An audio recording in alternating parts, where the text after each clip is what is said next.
Call to order this meeting of the House Commerce Committee. We do have a quorum. We have two sets of minutes that we're going to take a look at quickly. First, we have the minutes from our joint hearing with the Health Committee on January 30th of 2023. Representative Katiza-Watun, do you have a motion? Mr. Chair, I would move approval of the minutes from January 30th. Representative Katiza-Watun moves approval of the minutes from January 30th, 2023. Any discussion to the motion?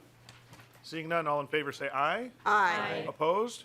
Motion prevails. The minutes are approved. We also have the minutes from February 13th, 2023. Representative Katiza-Watun, do you have a motion? Mr. Chair, I would move approval of the minutes from February 13th. Representative Katiza-Watun moves approval of the minutes from February 13th, 2023. Any discussion to the motion? Seeing none, all in favor say aye. Aye. Opposed? Motion prevails and the minutes are approved. We have two bills on the agenda today. First is House File 797 from Representative Tabke.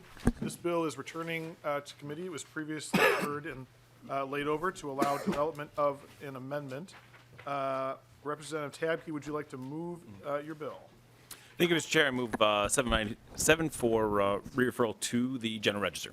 Representative Tabke moves House File 797 be recommended to be placed on the General Register. And you do have the A1 amendment. Would you like to move the A1 amendment? Thank you, Mr. Chair. Yes. Representative Tabke moves the A1 amendment. And this is the only thing that's new and the only thing that we're going to allow any public testimony to today is the content of this specific amendment. Representative Tabke, would you describe the A1 amendment?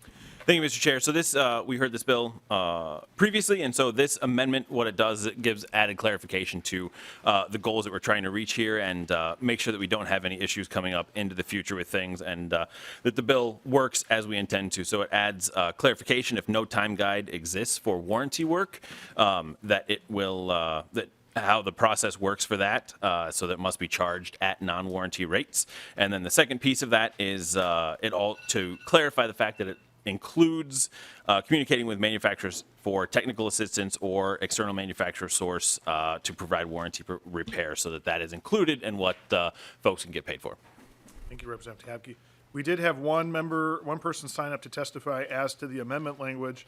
That person is Josh Fischer from the Alliance for Automotive Innovation. Mr. Fischer, you want to come forward, state your name for the record, and proceed to your testimony.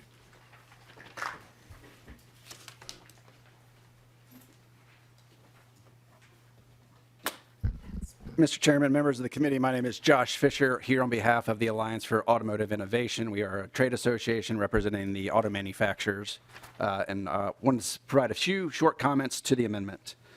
From our perspective, the first part of this amendment on actual time does not address our concerns with the underlying bill, and in fact highlights that the bill is not about compensating technicians for the amount of time spent on repairs, because it uses third-party time guides for some repairs and actual time for others.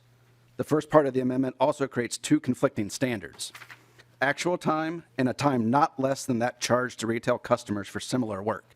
And from our perspective, our members just don't have visibility into that time, because that's on the dealer side. We just don't know what that is, so it's unknowable for our members, which creates a challenge.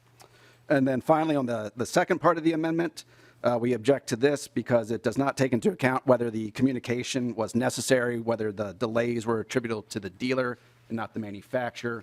Frankly, it's just too vague of a standard, and we would like to see some of that changed. I will say we're working on some language for the proponents of this bill, and we'll get that to them. Understand that the bill is likely to move today, but we just wanted to provide these comments on the amendment. So thank you for your time.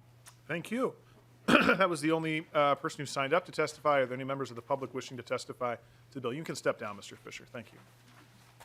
Seeing none, we'll move to discussion to the amendment. Discussion to the amendment. Representative Dowd. Thank you, Mr. Chair. And I guess I'm going to break your rule and ask a question that doesn't relate to the amendment, but it's just a general question about the bill itself. That's fine. Is somebody, I guess for the bill author, are you guys kind of very often in the legislature on issues like this that can be controversial, that there are two sides that kind of trying to work out it? Is somebody getting them in a room and negotiating something, or hopefully trying to get to some agreement? And it's always better for legislators when we can get two outside parties to agree with each other and we can pass somebody that everybody supports. Is that happening? Representative Tabke. Chair Stevenson and Representative Dowd, yes, that has been happening. There have been relatively non-productive conversations thus far, and so that's why we are moving this forward, is to make sure that people know that this is serious and this is going to get done, and we want it to make it the best bill possible, and so we'll have another bite at it in the future. Okay. Representative Dow? Yeah, thanks. I'll come and meet with you on this offline. Yeah, thanks. Sounds great. Thank you. Representative Liebling? Thank you, Mr. Chair. Representative Tabke, in the amendment, it talks about if no time guide exists. And sorry if I somehow missed this when we heard the main bill, but is it within the auto manufacturer's purview to actually create that time guide if there isn't one? Or how would that happen? Thank you, Chair Stevenson. So the way this will work is there are the third-party time guides is what we are recommending that they get paid utilizing, and so that's what this bill will do is move that piece forward, and then what the amendment is clarifying is that if that for some reason doesn't exist, or it's a different kind of thing, that is how people will get paid. All right. Any further discussion to the amendment? Seeing none, all in favor of the A1 amendment say aye. Aye. Opposed? Motion prevails and the A1 amendment is adopted. Discussion to the bill. I know we just had some discussion to the bill, but are there any further members wishing to speak to the bill? Seeing none, Representative Tabke, final comments. Nope, thank you very much, everyone, for giving us some time to get this put together, and I look forward to it moving forward, so thank you. Thank you, Representative Tabke, who renews his motion that House File 797, as amended, be recommended to be placed on the general register. All those in favor say aye. Aye. Opposed? Motion prevails, and House File 797, as amended, is recommended to be placed on the general register. Thank you, Mr. Chair. Only have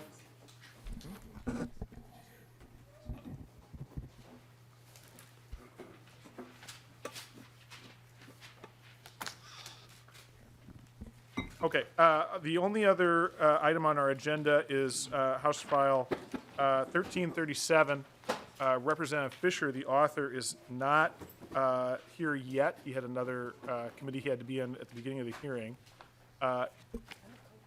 Instead of going to recess, I propose that we start taking public testimony, and then when Representative Fischer comes back, he can have his opening remarks. Is that a agreeable time to save? Yeah, I don't have a problem with that as long as there can be just a quick setup of the bill so that members know what we're talking about. Sure. Just a very quick overview, which I'm sure you could provide, Mr. Chair. All right. Well, I will just say, I will let Representative Fischer describe his bill in greater detail, but this is the fair repair bill that provides for people ability to repair their own equipment and get the parts they need from the manufacturer and so on. We will move and take some public testimony on the bill until Representative Fischer arrives, at which point we'll allow him to make a more traditional opening statement. The first testifier we have is Lynn Hoffman from Eureka Recycling. Please come forward, state your name for the record, and proceed your testimony. Welcome to the committee. Thank you, Chair Stevenson, members of the committee, Representative Fischer, who's not here. I'll thank him later for the leadership on this issue. My name is Lynn Hoffman. I'm one of the co-presidents at Eureka Recycling, based in Minneapolis. We're a nonprofit social enterprise recycler. We have a mission to demonstrate that waste is preventable. We employ 130 people with living wage jobs who collect, sort, and market 110,000 tons of residential recyclables every year. Our team sorts these recyclables into 15 different commodities, and we feed those back into the supply chain, supporting our local and regional economy. About 80% of our feedstock stays in Minnesota, about 90% in the greater Midwest when it's made into new products. Operationally, we have firsthand experience with the barriers created when we cannot fix our own equipment.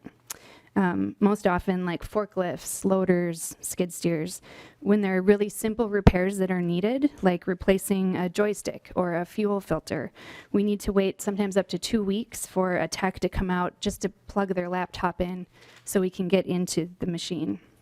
Or in some cases, the tech is required to use really special diagnostic equipment to identify what we know is a very simple and what should be inexpensive fix. We have really, really awesome mechanics on our team. This not only creates additional cost, obviously, for our program, which is then passed on to the residents, but of course impacts our productivity. As a zero waste organization, we also see an even greater systems change need for this legislation. Manufacturers have made it difficult to repair personal and professional equipment, and replacing it, as we all know, is often easier and less expensive solution for consumers. This cycle creates two major environmental impacts. First, it significantly increases the need to mine precious raw metals needed for producing electronics using energy-intensive and polluting technologies. And then second, of course, discarded electronics create large quantities of waste. And it's not just any waste. If this is not disposed of properly, which it often isn't, toxics from the e-waste enter our soil and water, creating concerns about water pollution, soil pollution, human health, and more. Right to repair will make it easier for Minnesotans to fix their own equipment, reduce our reliance on the resource-intensive production process, and cut down on problematic electronic waste. And we ask for your support on this bill. Thank you. Thank you for your testimony.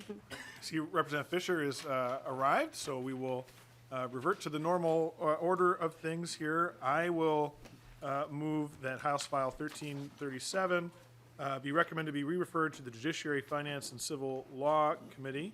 I also see that you have the A1 amendment, Representative Fischer. I will move the A1 amendment. Could you briefly describe the A1 amendment?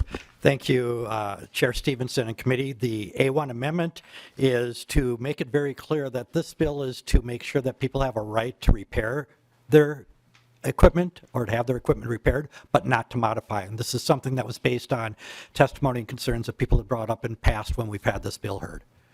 Thank you, Representative Fischer. Any discussion to the A1 amendment? Representative Niska. Thank you, Mr. Chair. And Representative Fischer,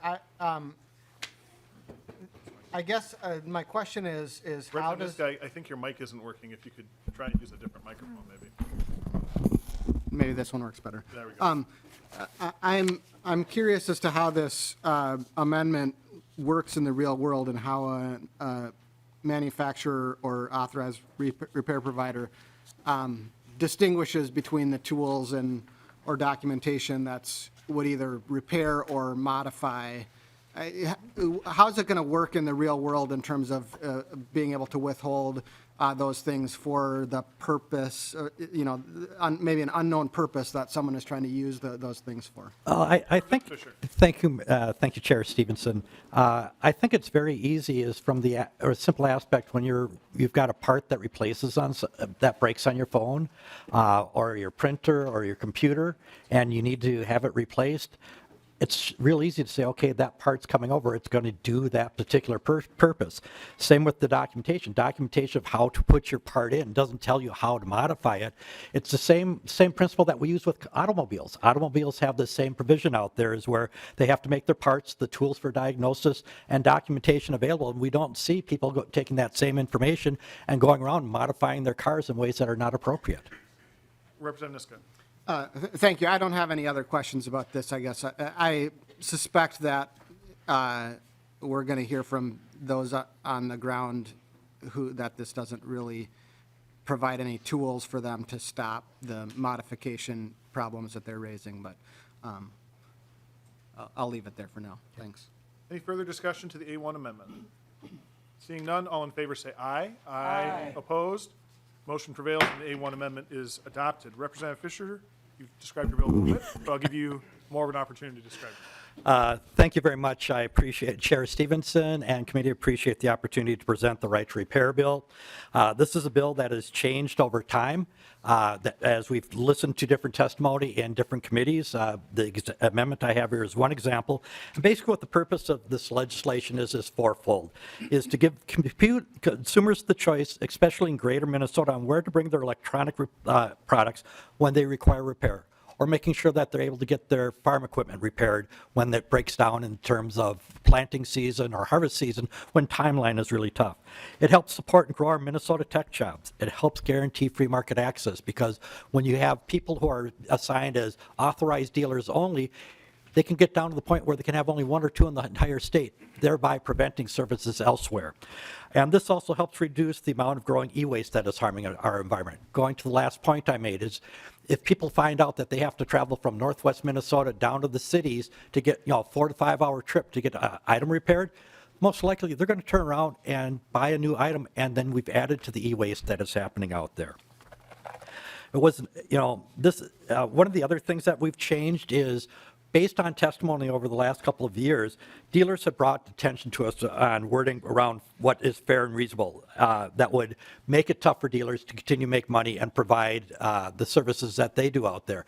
And so that section was redone to help address those concerns out there. While we asked for language to help have people involved, we never heard from anybody at that point in time. And so we did our best to put together language to address those issues out there. I'd like to remind the committee is it wasn't long ago that when you had a product of a computer, a printer, a piece of farm equipment and broke down, it was relatively easy to find people who could repair it or to do the repairs yourself. Today, in many instances, it's almost impossible for that to occur. I had the instance last year where I had a printer of mine that broke down. I could only find one place in the Twin Cities that was an authorized dealer that had the parts to repair it, and they had a 2-week backup. And this was right before session started. As remote, I needed that printer. And so as a result, that became part of the e-waste out there because I could not find somebody else or find the parts myself because I went online, and it was an issue that you had to get it from the manufacturer, and the manufacturer would only do it from the authorized dealer. And this is part of the problem that we have out there that we're trying to address. Yet, one of the things I'd like to make people remember is that this is just to repair your equipment out there that we have. This is something that is, the bill is structured in such a way is that it will model what is happening in the auto world. Right now in the automobile world, you can take your car almost anywhere or get the tools, the diagnostic equipment to fix it when you have a problem. Remember how complicated cars are. I've got a vehicle that when I get into it and I'm on the highway, I can push a button and it starts turning when the lanes turn. It slows down when the car in front of me slows down. It has complicated pollution control equipment, but yet we haven't heard of any of the things that are done in the automobile world causing cars to blow up or crash into somebody else. And that's what this bill does. This bill replicates that opportunity to be able to do that everywhere else. And so I just want people to keep that in mind as a grounding point, is that if we're able to do it for cars, why can't we do it for other consumer products that we have out there? Basically, the bill's just requiring the original manufacturers to make available instructions, parts, and tools to independent repair business and consumers to fix their equipment. It does not force trade secrets to be revealed. No computer source code is revealed. Data privacy is protected. Liability of the manufacturer is protected. It will allow independent businesses or individuals to simply do something as replace the batteries in their phones, or the farmers to be able to move quickly to get the equipment repaired at the critical points when they're trying to do harvesting or planting. The bottom line comes down to is the world did not end when this was done in the automobile world. It's not going to end when we make this happen here. I will stop my testimony at this point. Thank you for the opportunity for the consideration. Allow the testifiers to continue. All right, thank you, Representative Fischer. We do have a number of additional public testifiers who signed up to testify. I think I didn't say this before the first testifier, but we're asking testifiers to keep their remarks confined to 2 minutes. Mr. Brown here to my right will be keeping track of time, and if you go too far past 2 minutes, I will probably ask you to conclude your remarks. Our next testifier is Tim Veld. And after that will be Chris Olson. Let's come forward, state your name for the record, and proceed to your testimony. Thank you, Chair Stevenson, committee members. My name is Tim Velde. I'm a fourth-generation farmer in Yellow Medicine County, western Minnesota, between the little towns of Hanley Falls and Granite Falls. Farming has changed over the years. I've been at it for quite a while, and particularly in our equipment. In this day and age, a combine or a tractor can have several hundred computer chips in it and sensors, and if one of those should go bad or something is detected on your machine, it can send the machine into what's called limp mode. And what that means is as you're going down the field, all of a sudden the engine idles down to simply an idle, and you have to slowly creep your way back to the end of the field, try to find a technician to come out and diagnose what the problem is.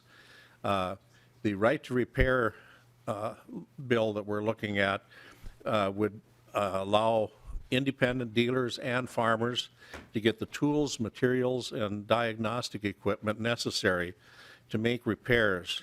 And I don't in any way wish to denigrate dealers. Dealers do a valuable service to agriculture and to our communities, but competition is a good thing. If we could allow some competition, small independent repair shops could start up again. They have pretty much disappeared in rural Minnesota simply because they do not have the technology available to do these repairs other than from a dealer. I have a grandson right now who's going to school to be a diesel technician on ag equipment. His plan and my plan, hope is that he can come home and work his way into farming by having a small repair shop out on the farm.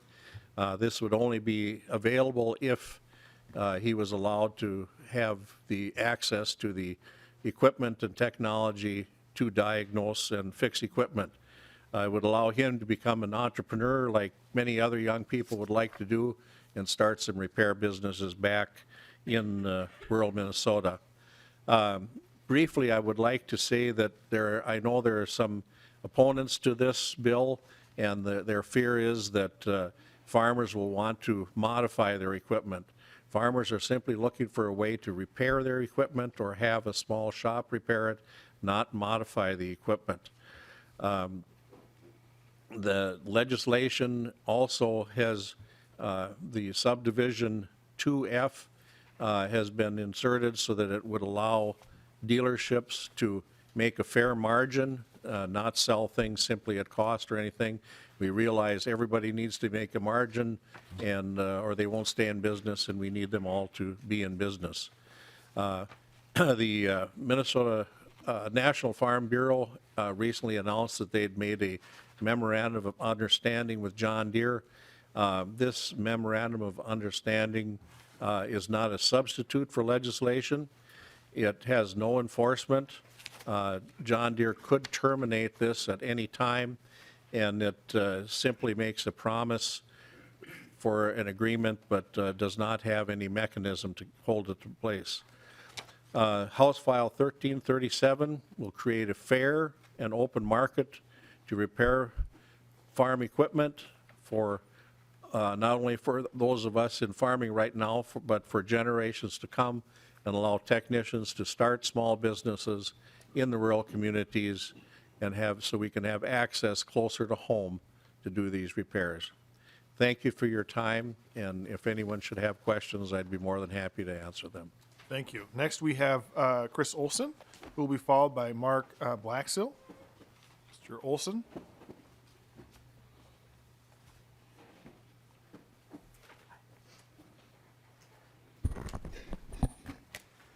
Thank you, Mr. Chair, members of the committee.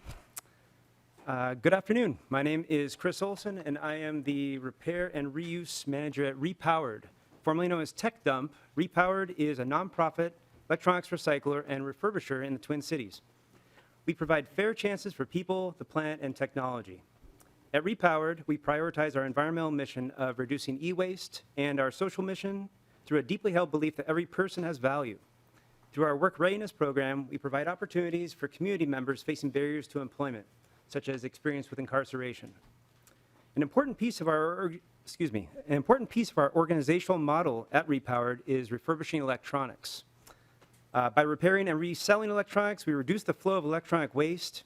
We provide job training through our 18-month work readiness program, and we help to bridge the digital divide in our community. Through online sales and our 2 retail store locations, we provide access to high-quality, affordable, refurbished electronics such as phones, tablets, and laptops. Over the past decade, Repowered has collected over 40 million pounds of electronics for recycling. However, due in part to manufacturer restrictions on our access to proper documentation, replacement parts, software, and other specialized tools, we are simply unable to refurbish a considerable volume of those items. With newer devices, it is becoming even more common for us to encounter these barriers to repair, which prohibits our skilled team from refurbishing a perfectly good phone or laptop.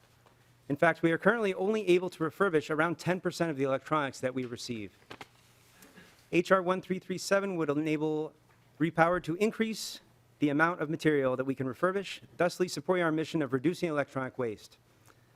This bill would allow us to create more jobs and make an even bigger impact in our community and for our planet. Thank you for your time. Thank you. Our next testifier is Mark Blaxill, who will be followed by Tammy Gillard.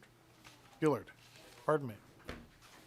Please come forward, state your name for the record, proceed to your testimony. Thanks to the committee for the opportunity to testify on the digital right to repair. My name is Mark Blaxel.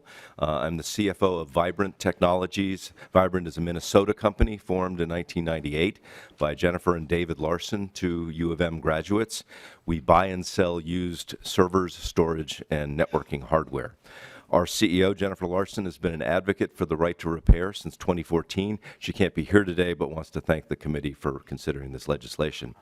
If there was ever an issue that had bipartisan written all over it, the Digital Fair Repair Act is it. It's good for consumers. It's good for businesses, both large and small. It's good for the environment. It's good for innovation in the Minnesota economy. It's good policy, too, and the great thing is it doesn't cost taxpayers anything to implement. It should pass unopposed. The right to repair lies at the core of our business at Vibrant. We buy used equipment from data centers, bring it in, test it, break machines down, build them back up, and resell them. We provide data centers with high-quality hardware at a fraction of the cost and carbon footprint it takes to make the new stuff. We employ 60 people in our 75,000 square foot Eden Prairie facility and ship to customers all over the world. Every single day, we face obstacles to open competition the OEMs place in our way. Updating firmware, testing components, rebuilding machines, and working with third-party maintenance providers to keep the gear running once it's on site. If this is such a great idea, why would anyone be opposed to it? Well, that's pretty simple. It would take power away from a handful of large companies that would rather dictate how their aftermarkets work than permit open competition. Honestly, they should know better because supporting the digital right to repair would be good for them in the long run. But when you have the ability to exercise market power for short-term gain, that's hard to resist. And so that's what they do. They restrict the availability of firmware, those small little bits of embedded code that allow computer components just to operate together. And they claim full copyright protections to make these bits the moral equivalent of the Harry Potter series. They add security locks to make it hard for legitimate owners of used equipment to gain access to drives and other key components. And they promote fear, uncertainty, and doubt in the market by demanding opaque, lengthy, onerous licensing agreements in which they claim rights to do pretty much whatever they want. They scare people into buying their newest models and using equipment only in ways that benefit them. Mr. Blaxel, if you could wrap up. I'll wrap it up. Thank you.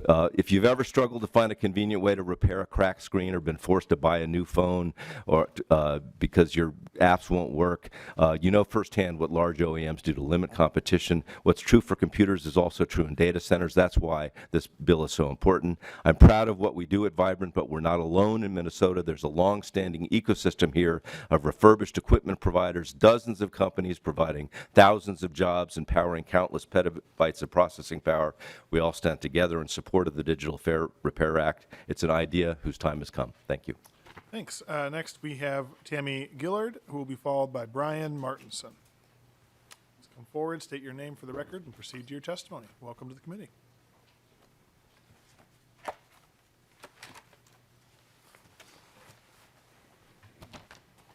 Thank you, Chair Stevenson and members of the committee. My name is Tamara Gillard. I am the Executive Director for Minnesota Tech for Success, formerly Minnesota Computers for Schools. Tech for Success is a nonprofit organization now in its 26th year. Our mission is to create digital equity for students by partnering with schools, educational organizations to provide technology access, engaging STEM programming and IT workforce development in underserved communities. Minnesota Tech for Success recycles, refurbishes, and repairs donated computer technology which is placed in schools and nonprofits in Minnesota. Since our founding in 1997, we have placed over 100,000 computers in Minnesota, creating digital equity for students across the state by increasing that access to technology. And we also provide IT certification training for individuals, most from underrepresented populations, who are preparing for entry-level employment in the IT field. We also offer opportunities to our graduates for paid internships to gain that hands-on skills refurbishing computer equipment, better preparing them for the workforce. We have worked with 24 school districts, over 135 schools and nonprofit organizations, and hundreds of students across the state of Minnesota, especially during the times when they've needed to handle their academics through remote learning. We've served schools from border to border: Ada, Winona, Cass Lake, Red Lake, Crookston, Two Harbors, Thief River Falls, Bemidji, Warren, Forest Lake, Faribault, Gaylord, Grand Meadow, Lansborough, Mayor, Canby, and Springfield. I am here today in support of House File 1337. It's extremely important that we have necessary parts and access to manuals to refurbish this equipment for our schools and our students in Minnesota. Last year, we placed over 5,000 computers across the state, providing low-cost technology solutions for schools whose budgets are already strapped, and with students for distance learning. The ability to repair also provides much-needed workforce training. We work with all size companies taking computer equipment from small to large, city, county, state organizations, which means we process and refurbish all different types of equipment. And it's continually changing. For us to provide good quality computer technology for our schools and students, we need to make sure that we have access to parts and tools to do so. One example I can give you is sometimes our donors provide us with equipment and it doesn't come with a hard drive. We need to go out and find the appropriate hard drive caddies and screws. We need access to that. Otherwise, this computer equipment is going to be recycled and disposed of when it has good life to it and could Ms. be. Gillard, if you could please Yes. wrap up your testimony. I apologize. It's critical for us to have this right and ability to repair computer equipment. Please support House File 1337 so that we can provide quality computer technology for our students and digital equity for all.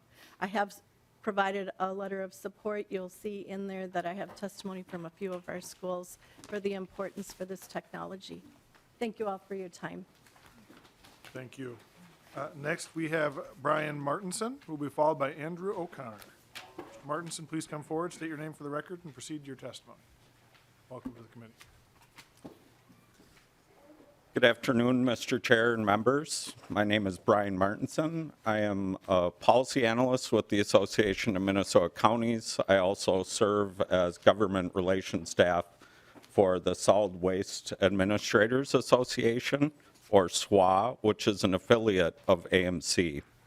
SWA represents the people, the professionals across the state that are responsible for managing solid waste for all Minnesota counties and waste management districts, as directed by the 1997 Waste Management Act, or Chapter 115A.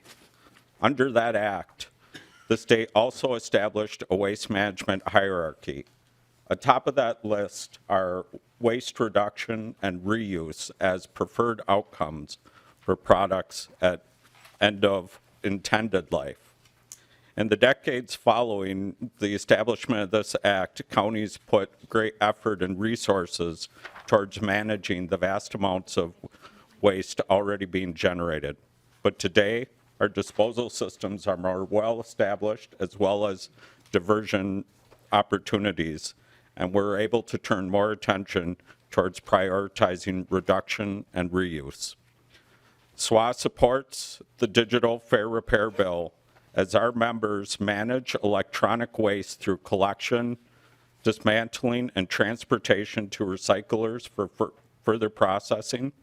In most cases, these costs are borne by the local county taxpayers or placed on fees on consumers at the time of delivery.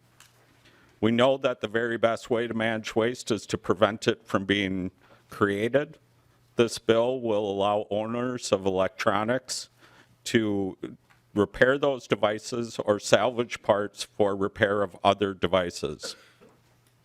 Allowing Minnesotans the ability to repair electronic devices will reduce the amount of waste coming in the door and prevent recycling and disposal costs from being incurred.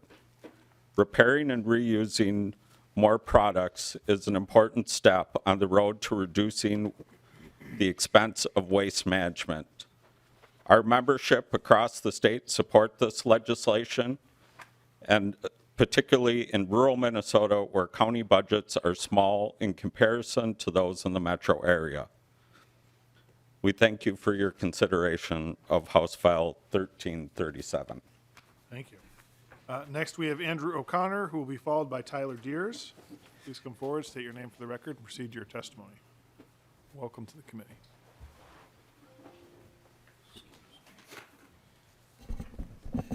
Good afternoon. Thank you, Chair Stevenson and members of the committee for allowing me to testify today. My name is Andrew O'Connor. I'm here on behalf of the Entertainment Software Association, respectfully opposing House File 1337. ESA represents video game console makers and game publishers. I've submitted written testimony. I'll take my time today to just hit on a few key issues for our industry. The first is copyright protections. This bill fails to adequately protect copyrights. The trademark itself is more protecting the console, but the copyright is for the copyrighted works that the games that are played on that. So think of all your popular titles, those are all copyright protected. When you buy a game, you own the physical game to play it, but you do not own the underlying copyright for that story, that work of art. Second, I'll touch on the technological protection measures, TPMs for short. TPMs are digital locks that are included within the console that are meant to protect the console itself as well as the games that are played and ensure that they are secure. The portions of this bill would force the keys to this lock to be given out as part of repair, thus leaving the console and the games played susceptible to piracy. We're already dealing with very sophisticated pirate attacks almost daily on our games. We need to keep these as secure as possible. And also, the consumer experience. At the end of the day, it matters that your game console works and that it works and plays the games effectively. All our member companies are committed to fast, efficient, secure, and affordable repairs. They want to get your console back to you because it's only good if you're playing it. I'll also touch on environmental issues as it relates to consoles. There's a robust second-hand market for older generation consoles. I talk all the time. My most valuable possession is still my old Xbox that I will refuse to let my mom throw out.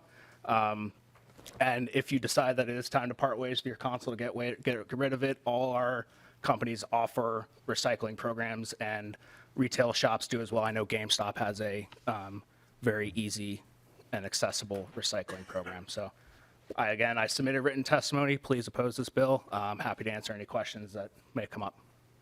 Thank you. Next, we have Tyler Deers, who will be followed by David Fish. Come forward, state your name for the record, proceed to your testimony. Welcome to the committee. Good afternoon, Mr. Chairman, members of the committee. Tyler Deers with TechNet. We are a technology trade association representing over 100 of the most innovative companies on the planet, and we are in opposition to House File 1337. I just want to start off by kind of highlighting how the issue of digital repair has evolved significantly over the last decade. Consumers currently have a variety of professional repair options, including independent repair providers or utilizing the manufacturer's authorized repair network. There are repair services that will come to your home, will come to your office to repair your device, and there are repair services that allow you to mail in your device at your convenience. There are even repair options for individuals and hobbyists that seek to self-repair on their own. I highlight this because when this issue first came about a little over 10 years ago, many of these options did not exist. And I just wanted to highlight that because this may be just more of a philosophical concern, but I feel that the conversation fails to acknowledge that some of the voluntary changes that industry has made on this issue. And by the way, if a consumer still wants to take their device to an unaffiliated or unvetted third-party repair shop, there's nothing preventing them from doing so. They own the device and can choose to have it serviced when and where they would like. But what this legislation would do is it eliminates the security and privacy protections that manufacturers put in place that benefit the consumers that our members serve. By establishing contractual relationships with authorized repair providers, manufacturers can ensure that the technicians receive the appropriate training and have the relevant qualifications so that repairs are done properly and safely. Just consider for a second the amount of personal data and information that is stored on our phones and computers. There was a recent study that just came out that found privacy violations occur far too often when consumers seek computer or phone repairs, with female consumers bearing the brunt of these privacy violations. According to the study, half of the commercial shops studied found that personal data was not only accessed at these repair shops, but were also copied to technicians' own devices. Now, sure, you can say this could happen and occur in an authorized repair setting as well, but there would be recourse For example, that authorized repair shop could lose their license or their authorized repair status. However, if an unauthorized repair shop were to do this, under this bill, it is unclear if the OEMs would still be forced to provide the mandated requirements that this bill would authorize. Basically, the state is enabling a new independent repair industry without any specific protections or controls in place. In closing, we appreciate the opportunity to appear for you today, and for the reasons stated in my testimony, we ask you to please not advance this bill at this time. Thank you. Thank you. Next, we have David Fish, who will be followed by J.R. Burke. Please come forward, state your name for the record, proceed to your testimony. Welcome to the committee. Thank you.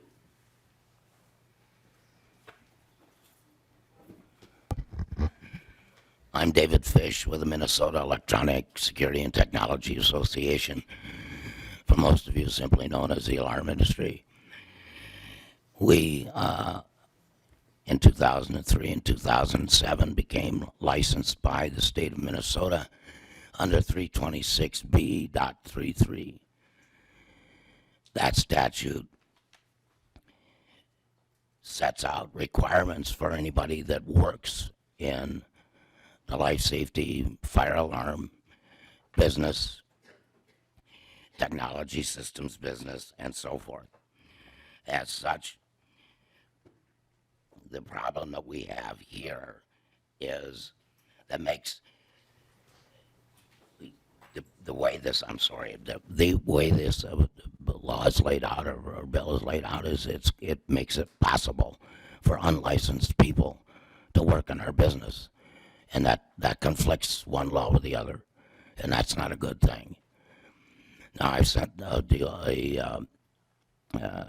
written testimony to the committee, and I'm happy to meet anybody and ask questions, but I'm happy to get you a copy of 326. But what we're looking for is an exemption, has already been made in the law for the medical devices industry, for the alarm industry, so to clear up this conundrum between one law and another. And so I thank you for hearing me out, and if you have questions, I'll be around if anyone wants to ask or see me later. Mr. Chairman, thank you. Thank you. Our next testifier is J.R. Burke. Will be followed by Matthew Larsgaard. Please come forward, state your name for the record, proceed to your testimony. Welcome to the committee. Mr. Chair, members, my name is J.R. Burke. I'm with Polaris Industries. For those of you who don't know us, Polaris has a long and deep history in Minnesota. About 70 years ago, Polaris started as an independently owned small business. 3 individuals came up with an idea for a better mousetrap, as you will. And that business has grown into a Fortune 500 company based here in Minnesota that employs thousands of people, has hundreds of suppliers that we spend twofold what we spend anywhere else in the world. With small and medium-sized manufacturers, we have 50 dealers across the states, some in your districts. House File 1337 by Representative Fischer, we want to certainly thank you for your thoughtfulness and collaborating with some of the amendments. We've also been lucky to have some conversations about further amendments down the road. But let me just point out a few things. The laudable goals that Representative Fischer talked about with reducing e-waste and providing more choice with repairs and the like are important, but they also need to be balanced against consumer safety, one of the big concerns that Polaris has. As was mentioned with the motor vehicle exclusion, which we think strikes that balance, but why it strikes that balance? As Representative Fischer talked about, it provides, today, the market allows for repairs to be done when they're brought to the authorized dealer and independent repair shops across our state. But also acknowledge that when you walk in the door, there's a sticker on that door that says ASE, the National Institute for Automotive Service Excellence, which is widely adopted and acknowledged as a competency standard for both authorized dealers and independent repair shops across the country. That gives consumers confidence that their increasingly complex product, which is governed by state and federal safety and emissions regulations, is going to be repaired properly when they show up to pick it up. Likewise, Polaris's products are also subject to exhaustive state and federal safety and environmental standards. Yet products like ours are not excluded in this bill. Members, thousands of products would be covered under this bill, many of which are in your home. whether it's a household product like a microwave, a refrigerator, a consumer electronic, and then go out into our industry. Skid steers, forestry equipment, construction equipment, and the like. What this bill would do would essentially codify that by virtue of having access to the diagnostic and repair tools for those products, you are equally competent to repair your microwave or your refrigerator as you are a skid steer if you owned one, and that you would do it safely for yourself and future owners.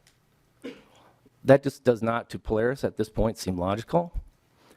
The final point I would make is we are not breaking new ground here. There is a digital repair law on the books in New York State, which does provide additional exclusions, which Polaris would advocate on behalf of, and also provides additional guidance for how the relationship between manufacturers who would be required to distribute this information and those who receive that information, how that relationship would work. Many of those provisions are not currently in this bill. I certainly look forward to the opportunity to continue the conversation with Representative Fischer and other members as we continue to refine this bill. But as we sit today, Polaris would oppose the bill as written and certainly request an opportunity to continue to work on this bill throughout this process. Thank you, Mr. Chair and members. Thank you. Our last testifier is Matthew Larsgaard. Last person who signed up anyway. Come forward, state your name for the record, proceed your testimony. Welcome to the committee. Mr. Chairman and members of the committee, my name is Matthew Larsgaard, and I am appearing in opposition to House File 1337 on behalf of the Pioneer Equipment Dealers Association, which represents approximately 150 of Minnesota's farm equipment dealerships. Our dealers sell, service, and repair tractors, combines, and other farm equipment. We have stores in small, rural communities across Minnesota. We have several concerns regarding this bill. House File 1337 requires manufacturers to provide all service and repair parts to equipment owners and independent repair providers at costs, I quote, costs that are fair to both parties, considering the agreed upon conditions, promised quality, and timeliness of delivery, end quote. This language is very ambiguous and completely open to interpretation. The agreed upon conditions and promised quality language is puzzling, as the bill does not require a manufacturer to agree to anything or to make promises to anyone. Furthermore, why is parts pricing even being contemplated? We have never heard that parts pricing has ever been an issue. Quite the opposite, in fact. Parts are typically widely available in a highly competitive market. In Minnesota alone, we have 150 dealers competing for business, not to mention the hundreds of other dealers around the nation that sell parts into Minnesota through e-commerce. Furthermore, common repair parts are also available through online retailers such as Amazon and local shops like Napa and others. With respect to documentation, this bill requires manufacturers to provide, I quote, manuals, diagrams, reporting outputs, service code descriptions, schematic diagrams, and other similar information, end quote, to equipment owners and independents at no charge, for free. This language is very unfair, as our dealers pay an annual subscription fee for access to an electronic portal that provides many of these items. We believe it is completely unfair that our dealers pay for these items and the owners and independents would get them for free. Furthermore, this bill requires manufacturers to provide, I quote, tools, software, and documentation, end quote, at, quote, costs that are equivalent to the lowest actual cost for which the manufacturer offers the tool, software, or documentation to an authorized repair provider, end quote. We have several concerns with this language, including what would be defined as a tool or software. Again, we do not believe it is reasonable to require a manufacturer to provide tool, software, and documentation to the public at dealer cost or wholesale. This concept is exactly the same as the government forcing a sawmill to bypass Lowe's and sell lumber directly to home builders at the same price Lowe's would have paid. Again, unfair pricing is not a problem. Why is this legislation requiring these items to be sold at dealer cost? There's no question that owners have the right to repair their equipment. Not only do they have that right, we strongly agree with and support their ability to perform repairs themselves. Several years ago, our industry wasn't there. We are today. Over the last several years, couple of years, our industry was informed that farmers wanted more access to resources, and we have responded. We're there today. Contrary to what has been promoted in the public sector, farmers currently have access to the repair sources they need to perform the vast majority of equipment repairs. In fact, many dealerships and manufacturers provide all of these resources to the general public. As farm equipment continues to become more sophisticated, we will continue to actively work in support of our industry's commitment to continue to make available the tools and information equipment owners and independents need to repair their equipment. In conclusion, Mr. Chairman, manufacturers and dealers currently make available almost all of the repair resources farmers and independents need to conduct repairs. Thus, this legislation is wholly unnecessary for farm equipment if the goal is simply to gain access to the information and tools necessary to repair equipment. Thank you, Mr. Chairman. Thank you. There's no other people who signed up to testify. Are there any members of the public wishing to testify as to this bill? Please come forward, state your name for the record, proceed to your testimony. Welcome to the committee.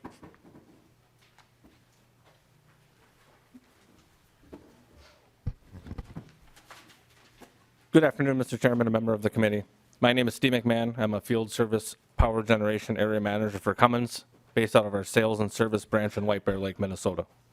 On behalf of Cummins and our almost 2,000 employees in the state, I rise in opposition to the House File 1337. Cummins is a global heavy-duty powertrain manufacturer producing products in on-highway, off-highway, and power generation markets.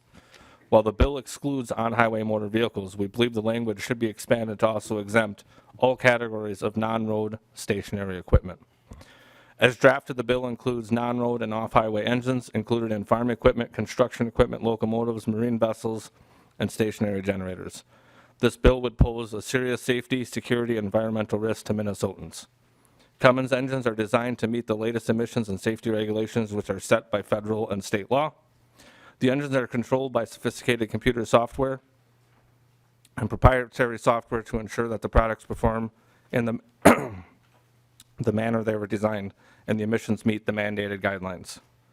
Unfortunately, there are vendors in the market that attempt to sell products to reprogram our emissions and safety controls to change the way the engines perform today.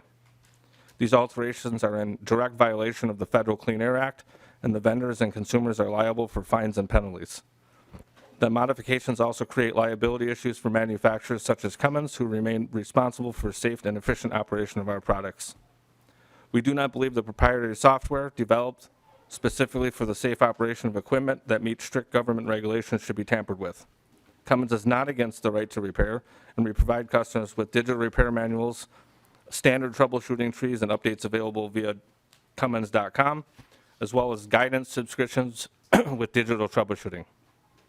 We do not believe that the individuals have the right to tamper, though, which is why we oppose House File 1337. Thank you for the opportunity to voice our concerns. Thank you.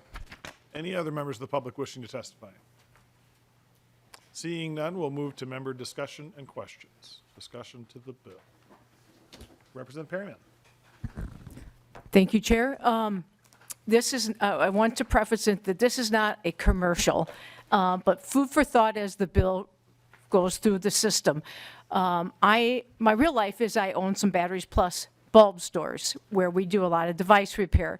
So this is really just food for thought as this continues through, Representative, and that I'm in a unique situation with Batteries Plus. We do repair lots of devices, and the reason I say I'm in a unique situation is I am certified. So right now I am certified with Samsung. Our company is waiting to be certified by Apple.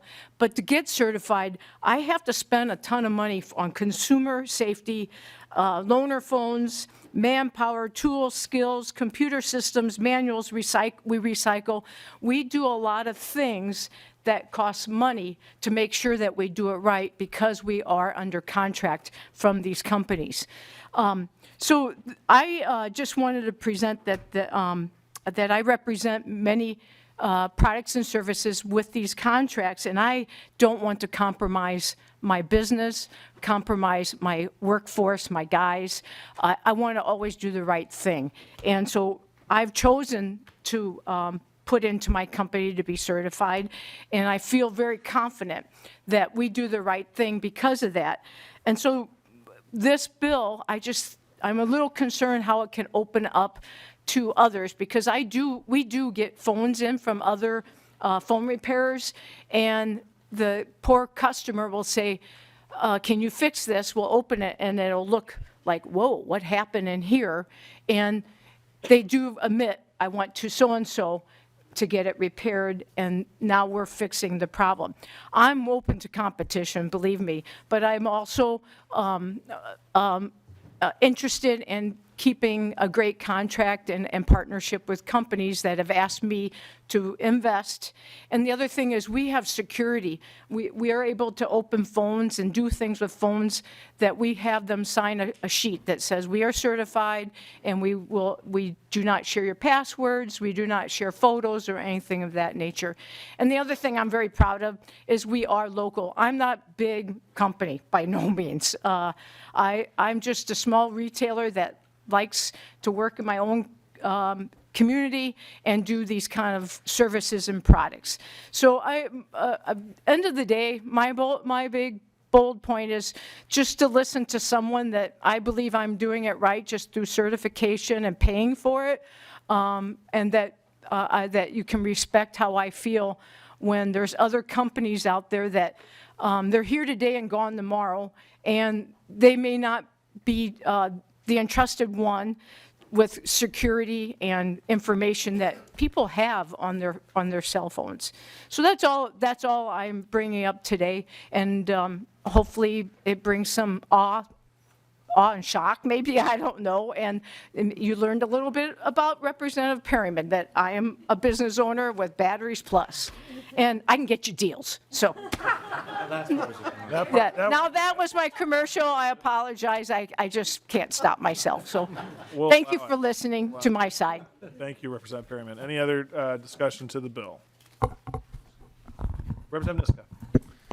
Thank you, Mr. Chair. And Representative Fischer, I wanted to start, I guess, by asking for your reaction to some of the quality concerns that I think Representative Perryman is hinting at, but also the testifiers from Polaris and Cummins, and in particular, the reference to construction equipment being included is very concerning to me. If there's a potential quality concern, I think about a swing excavator on a busy freeway that breaks down because it was repaired by someone who maybe doesn't have the right quality controls in place. And just curious to hear your response to those kind of concerns, and what does this do to help make sure that that doesn't happen? Thanks. Representative Fischer.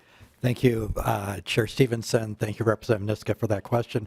I think the important thing that we want to take a look at as we're approaching this is part of the reason that we had some of the language last time around being incorporated about addressing that it's to repair and not modify. We do know that there is a lot of stuff that is very important out there that can be very dangerous if not properly taken care of. And what we're making sure is that we put together a bill addressing those in the right way. I've been very open to anyone that has ideas how to put in better language on it to address that issue out there. At the same time, I'm also very concerned because so often I've been hearing from farmers, while we've heard that there are some farm dealers that are doing some good things out there, not all farm manufacturers are doing that same thing.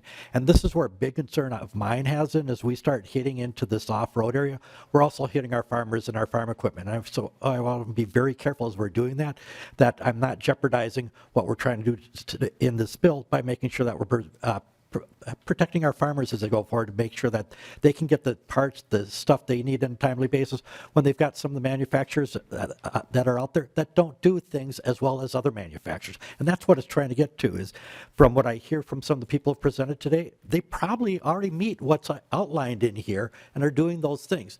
What we're trying to do is address the folks that are not doing that. And that's where we got into some of the pricing, is people were concerned about the pricing, and that is one of the issues that we did work on this past time around and did difference in there because the dealers were expressing concerns in there. And so we were hoping that the language that we have there was addressing that concern so that we weren't in a situation where people would say, oh, I can get it here cheaper and to heck with the dealers, even though the dealers provide things. And this was based on testimony I was hearing from the Deere dealers the last time around. So this is a bill that we'll continue to work on. If people have ideas and suggestions how to make it better, I'm always willing to take that in and incorporate it as we go forward. Representative Niska. Thank you, Mr. Chair, and Representative Fischer. I appreciate that. I do think this probably strikes the balance in the wrong place in terms of making sure that that repairs are done by someone who's qualified to do them. I did have some other questions about the remedies provision, subdivision 4, top of page 5 that I'm a little confused by some aspects of that language and had a couple questions about that. So subdivision 4 is entitled Enforcement by the Attorney General, but the first sentence is, a violation of this section is an unlawful practice under section 325D.44, which is part of the Uniform Deceptive Trade Practices Act. And when I look at that, that statutory provision, I don't see any reference to enforcement by the Attorney General of the Uniform Deceptive Trade Practices Act, and it's not referenced in 8.31, which is where I would have thought a reference to this would be if it wasn't in the Uniform Deceptive Trade Practices Act itself. So maybe this is a question for House Research, or maybe you know the answer to this, Representative Fischer, but is 325D.44 cross-referenced somewhere to some enforcement authority of the Attorney General? Representative Fischer? Thank you, Mr. Chair. I am not familiar with that part of the law right there. I do know that the reason we're spelling it out here is to make it clear is that if something is wrong here, we have got someone to enforce it. And that's what the problem is in some of these other areas of the country where they've tried to do this. They haven't had a way to enforce the mechanism or provision for that. And as a result, it's fallen apart. And this is why we wanted to call out the reference here. And I felt that this would be helping address it, but I would be willing to defer if staff has more clarity on it. I think Ms. Pompu has some thoughts here. Ms. Pompu? Chair and members, so there are remedies outside of the Attorney General's purview that cover a violation of 325D.44. Another cross-reference is 325D.45, and that allows you injunctive relief, cost and attorney's fees, and that the remedies are cumulative. So I think this cross-reference is not to the Attorney General. The next sentence is what brings in the Attorney General. Representative Niska? Okay, and thank you, Mr. Chair, and Representative Fischer. So that is where I was going actually with this. So 325D.45, which is a private right of action for the Uniform Deceptive Trade Practices Act, is a private right of action by plaintiffs. And so I just wanted to make clear, so the intent, even though this subdivision is entitled Enforcement by the Attorney General, it is creating a private right of action with attorney's fees under the Uniform Deceptive Trade Practices Act. Is that the intent of the bill? Representative Fischer. Thank you, Mr. Chair. Excuse me, Representative Stevenson, and also thank you, Representative Niska. Yes, it's being able to make sure that we have that option out there. I think that we need a multiple prong approach if something has happened, and that's the intent here, is to allow for that. And part of the reason I want to make sure that the Attorney General is wrapped in there is sometimes when you're trying to take a private right of action, if you're dealing with something very small, most people aren't going to want to invest their time in it. Plus, most of them aren't going to know how to navigate the system. And we want to be able to provide that resource so that if you've got a lot of people that are small being impacted, whether it's a lot of small phones or printers or that kind of thing, it's easier for the Attorney General to be able to come in and take care of representing all those people. At the same time, if it's something larger, you still have that right for a private action to be able to take that on yourself.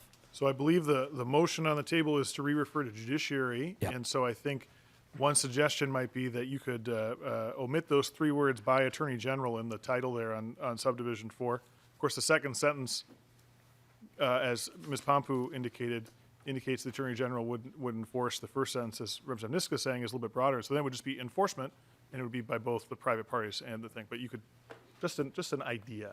And I'm sure Representative Niska, who's on, I'll just give you a heads up. Representative Niska's on the Judiciary Committee, and he asked questions there I'm too. expecting I'll probably get some of these same questions again as we're going to the next one. Representative Niska. Yeah, Mr. Chair, I appreciate you also helping transition into my next question, which is about the next sentence there in enforcement by the Attorney General, which is, I guess, is also a little unclear to me, and maybe we can work on clarifying that before or in the Judiciary Committee hearing. So that the next sentence simply says, all remedies, penalties, and authority granted to the Attorney General under Chapter 8 are available to the Attorney General to enforce this section.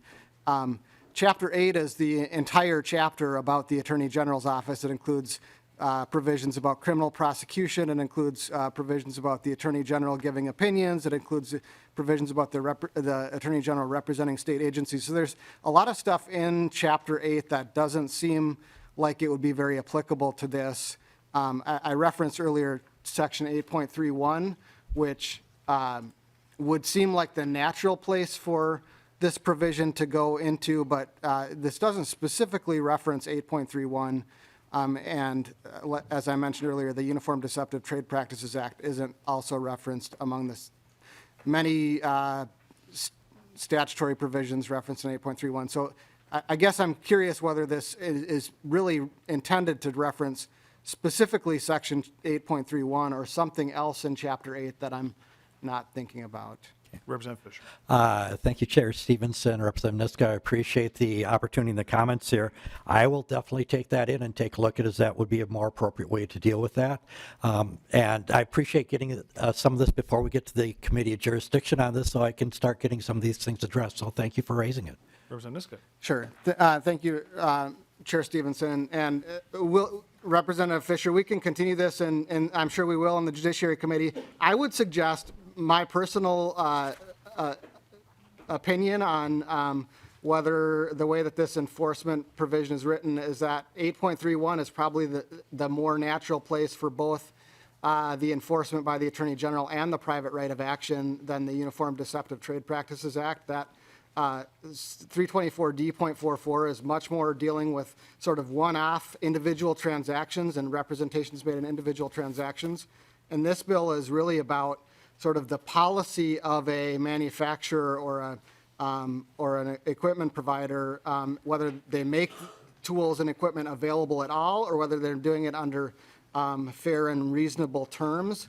And I think that's much more of a Attorney General type of action, either by the Attorney General's office itself or done by someone stepping into the private right of action under the Attorney General's statute than the Deceptive Trade Practices Act. And let me kind of just very specifically explain the concern I have with the way that the Deceptive Trade Practices Act provision 325D.44 and 325D.45 would work, which is if the tools, documentation tools and equipment are made available, you could have potentially 100 lawsuits in different district courts across the state about whether the terms are fair and reasonable, and you might end up with conflicting decisions in those different cases if they're all just treated as individual private causes of action under 325D.45. And so I would suggest that this actually would work a lot better if it was just all channeled through Section 8.31 through the Attorney General's office, through the Attorney General right of action itself, and then any private right of action would have to meet the standards of 8.31, which includes that it's for a public benefit and things like that. So that would be my suggestion. We can continue that discussion in the Judiciary Committee. Thank you. Wonderful. Mr. Representative Fischer, if you wanted to. Just thank you for the input and thought. Not being a legal person here, it's something that I appreciate the advice, and we'll work with others to take a look at how we can address it in a better way. Thank you. Be glad that you're not infected with the legal disease. Any further discussion to the bill? Representative O'Driscoll. Oh, Representative, you want to go? Yeah, well, I'll wrap. Yeah, Representative Katiza-Wutil. Thank you, Mr. Chair. I just wanted to say a quick shout out to Mr. Blaxill of Vibrant Technologies, headquartered in my district. You mentioned both Eden Prairie and Harry Potter in your 2-minute time, and that was very impressive, and I appreciate both of those things. I think it sounds like we all kind of have the same goal here, in making sure that these repairs are done correctly. And it seems to me that, actually to Representative Perryman's point, if, they're getting people who bring in phones that are all jacked up on the inside, it seems like we can potentially avoid that secondary trip if this information is available to everybody. So, I mean, right now they don't have necessarily the access, independent repair shops don't have the access to the information that would allow them to repair these things, also individuals secondary. But if you're going to an independent repair shop already, if they had access and to all the information, it's a one-stop thing. You don't have to necessarily go to another business. And it just seems like that would kind of help with the concern of things not being done properly. So right now, to the extent that it's already been being done and maybe not done to the same degree that some of the manufacturers have concerns about, I think seems like we can maybe move together in that direction.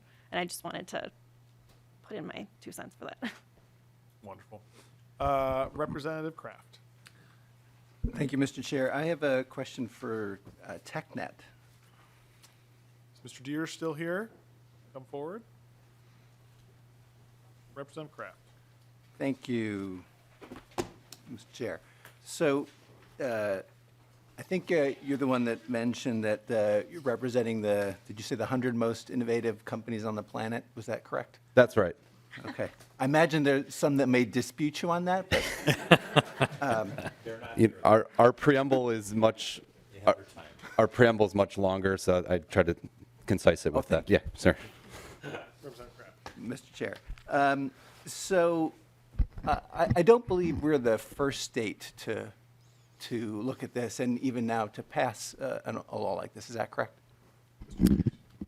That is correct, yes. New York, I think it was alluded to earlier in the testimony, recently did pass repair law, but it has been, I mean, I've, had the privilege of working on this issue for a while, and it's been debated and defeated in probably half the states in the country. Representative Kraft. Well, I would say, I know there's many other states that are looking at this, and for all the reasons, I think this is a time this is an idea whose time has come, and I would just encourage you to approach this and approach our bill author with that view that I'm sure he's willing to listen and talk to you, but this is an idea whose time has come, and I encourage you to work with us in that fashion. Thank you. Thank you. Representative Driscoll.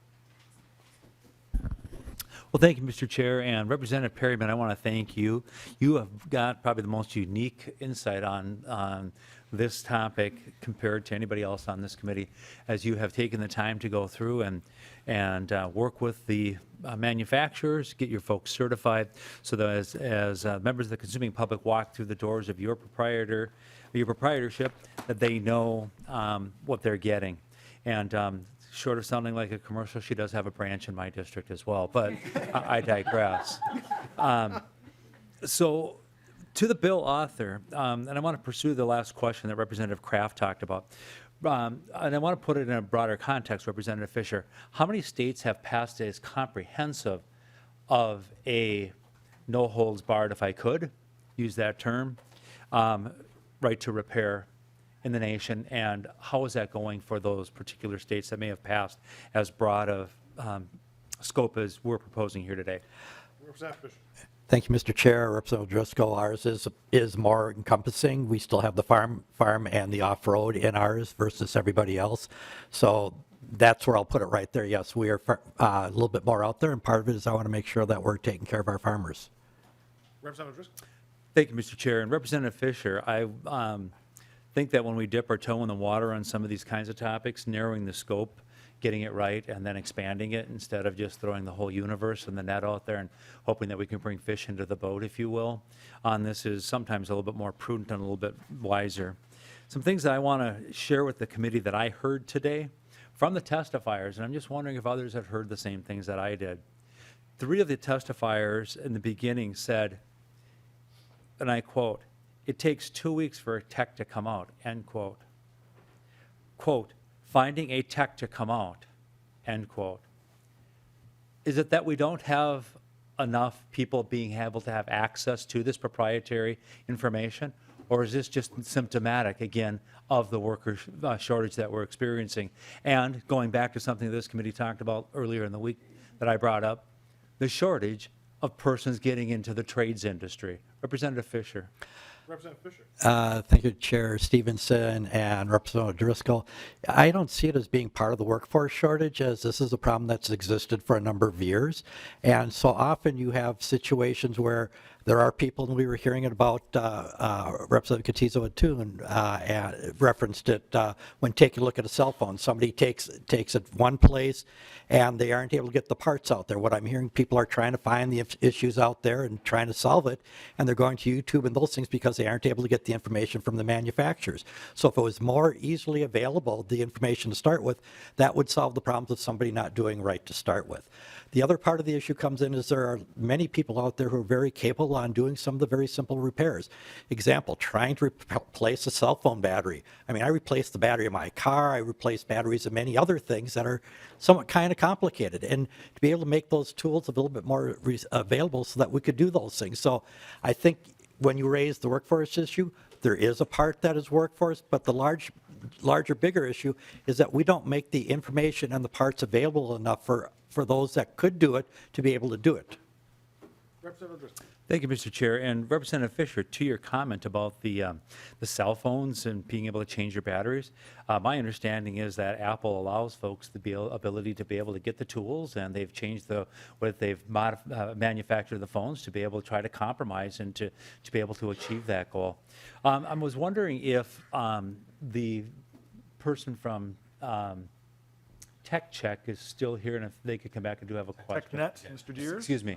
Yes. Mr. Deers, if you would be willing to come down one more time. Sorry the to make third you. time's the trifecta. Yeah, there we go. We like trifectas around here. Representative O'Driscoll. I'm keenly aware of that, Mr. Chair. Keenly aware of that. The term that Vice Chair Cotizo used was someone brings their phone that's all jacked up. I'm not familiar with that technical term. Not a technical But it might be a statutory definition. I'm not 100% sure, but I digress. The question I have for you is, can you explain to us how the New York law is going? Since that is Representative Fischer's suggestion, we have the most comprehensive. There's some experience here. What have you seen? Mr. Deers. Yeah, thank you for that question, Representative Driscoll. And I don't have New York too, by the way. I just want to make that very clear. It's not one of my states I have, but we did oppose that bill when it was introduced. We urged the veto on that bill as well too. We were unsuccessful on it, but we think the governor, did address some pretty significant concerns that the bill that passed, the legislature over there. I think she addressed a lot of the concerns that, industry has, and I think consumers would have as well too, as far as, security of the devices, intellectual property, things like that. But, it hasn't, I can't confirm this. I don't even know. I don't have purview to know, but, will there be a court challenge on this? I don't know, right? And it hasn't gone into effect yet, but, I think one of the things that, lawmakers, oftentimes you don't have to have a bill become law to get companies' attention. And that's why I kind of alluded to in my beginning of my testimony. Industry has made a lot of changes voluntarily, and that's both because of scrutiny that, bodies like this have, and I say that in a respectful way, but also from consumers as well. Representative Driscoll. Thank you, Mr. Chair, and I thank the testifier for his clarification on my question. Representative Fischer, I don't think that there are two opposing sides specifically on this. Everyone wants their devices to be able to be repaired.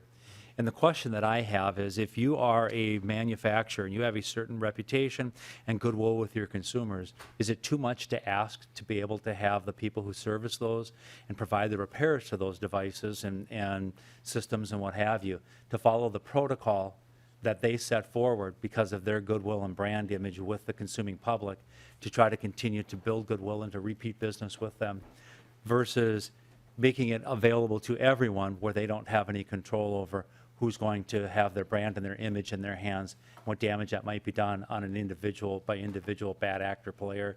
Again, not all, but again, we always hear about the bad actors. I'm just kind of curious to see if you've taken that into consideration in your creation of the bill today, Representative Fischer. Before going to Representative Fischer, are you done with Mr. Deers, Representative Driscoll? Yes, thank you, Mr. Chair. Just didn't want to have him come down a fourth time, so thank you, Mr. Deers. Representative Fischer. Thank you, Chair Stevenson. Thank you, Representative Driscoll. And what I take a look at is that manufacturers work very hard to make sure they have their reputation out there. And there are many of them that are doing the right thing in terms of making sure that the parts and tools and diagnostics are available out there. And that just goes to enhance their reputation and their quality out there. I think where the big problem is that you have some manufacturers out there who are not as ingenuous about it, honest about it, and they're using it more as a way to control things up and down the entire system to make sure that you are only going to get your pieces here. I don't want you going anywhere else. I want to control that market. And that does happen, and that is some of the reasons that we have these problems out there. And this is what we're trying to get to, is it's not just one or the other. And there are, as I mentioned earlier, there are manufacturers out there who are probably pretty much doing everything that we've already got here, and they're doing a great thing, and it's not harming the reputation. They're doing a great job of doing the work out there. You mentioned Apple, how they replaced their batteries. Well, we still have phone companies out there that don't do that, but it's because of this kind of work that's pushing them in that direction. And it would not surprise me if there were companies like Apple, by the time this bill was done, that they're probably already fully compliant with it. Representative Driscoll? Thank you, Mr. Chair. And I guess my final thoughts and comments, members, and on this bill and to the comment that Representative Fischer brought forward. We clearly see that the market is responding to the wishes of consumers. I would like to be able to have the phone, and I'd like to be able to repair the battery. I'd like to be able to repair my screen. So the markets are not inelastic to the demands of what consumers want. Clearly, the market's ready to stand up and to respond. They know it's a profit loss issue. They know that it's a customer retention issue. And so I don't know that laws like this necessarily help. With that, businesses could get into involvement with bad actors that they don't choose to get involved with, and have to pay the consequences with their image, and with folks like Representative Perryman, who are asked to, take care of the quote unquote jacked up system that's been brought to them. When you own a home, and in the state of Minnesota, when you are going to sell that home, you require certain disclosures. And those disclosures are, did you do repairs to the property yourself? Now, your bill doesn't talk about having anything like that to the consumer who's going to be selling that phone or trading that in. Did you do any of that work yourself? Are you certified to do that work? And the reason we do that in real estate is in the way of full disclosure of material facts, so that individuals know and are making an informed decision about what they're about to get into in a purchase. I'll grant you that the purchase of a cell phone is a little bit less expensive than the purchase of a home or the purchase of other things. But again, when we're talking about disclosure, where homeowners or owners do their own work or have others do it who aren't properly certified or licensed by the manufacturers or in a building process, whatever the case may be, the public does run a risk of getting an inferior product as a result of not managing the process in the integrity of the equipment and home, whatever the case may be. So, members, I think Representative Fischer's got some valid points here, but it's not ready for prime time, in my opinion. I recommend a no vote today. Thank you, Representative Driscoll. There's no further members seeking recognition, so I will give Representative Fischer the final word. Thank you, Chair Stevenson, and thank you, committee, for the robust discussion today, and thank you to the testifiers. Representative Niska, thank you for the ideas on where I'm going to be going next. I appreciate that. This is something that this bill has come a long way. The industries have come a long way, but there's still things that we want to make sure that we continue to do to address the concerns out there so that you have the opportunity to repair. We've heard from many folks who are eager to do repairs, things that would help our local schools be able to get the computer parts, et cetera. There is a large area that is still being missed that would end up even helping save taxpayers dollars down the road by being able to continue to reuse products at cheaper prices instead of having to always buy things brand new. As I started off, I'll finish, is we've got something as complicated as a car that we're able to get repaired. Why can't we make sure we're doing the same thing for computers? Thank you so much for your time, and I ask for your green vote.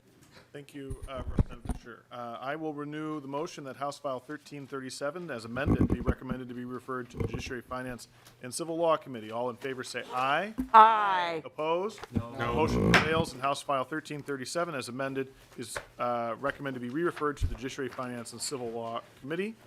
There's no further items on the agenda. Representative Driscoll. Hey, guess what? We're at that time of the week again where I get to ask the question. Mr. Chair, any idea what next week looks like for the committee? We will be hearing bills on both Monday and Wednesday. You and I have been talking about some of those bills, and we will post them in short order. Thank you, Mr. Chair. And with that, the meeting is adjourned.